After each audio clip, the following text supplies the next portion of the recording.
Breivė labai gražiai susistabdė kamuolį, dar gražiau Banys jį praleido pro kojas. Kavaliauskas vėl dešiniuoju kraštu. Atlieka perdavimą atgal, šansas smūgiuoti į vartus, smūgis ir pirmasis rungtynių įvartis. Mykolas Krasnovskis išveda į priekį svečius po labai gražaus ir tikslaus Vitalijaus Kavaliausko perdavimo, vienu lietimu. Gurdėjus. Kavaliauskas atgal Denisui Gurdėjui. Gurdėjus priekyje ieško Breivės, Breivės neranda, Kavaliauskas šansas smūgiuoti iš toli, nuostabus smūgis ir 1-0. Vitalijus Kavaliauskas, Utenos Utenio veteranas, neįtikėtinų smūgių galiausiai išveda Utenos komandą į priekį.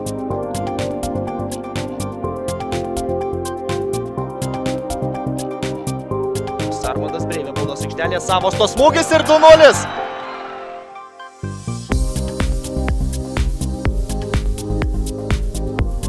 Banys atlieka tą puikų pirmąjį perdavimą, Daraškevičius į priekį jau keturiese. Prie varžovų vartų artėja Utenio futbolininkai, Kavaliauskas savo tiesioginio oponentą suklaidina ir suklaidins dar vienas smūgis į vartus, Virpstas. Dar vienas smūgis ir 3-0. Lino Savasto dublis, kažkuris iš dviejų žaidėjų dublį čia atlikti turėjo arba Kavaliauskas arba Savastas.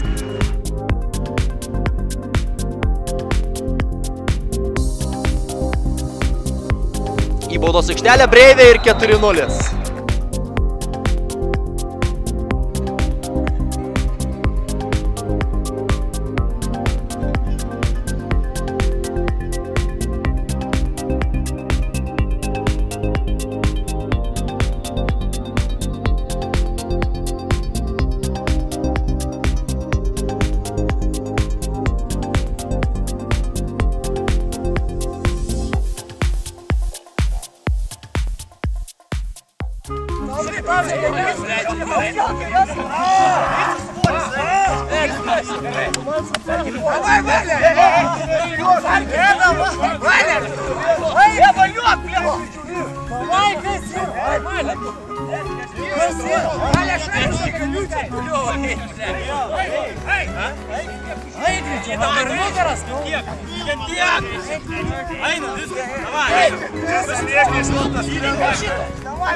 Einam!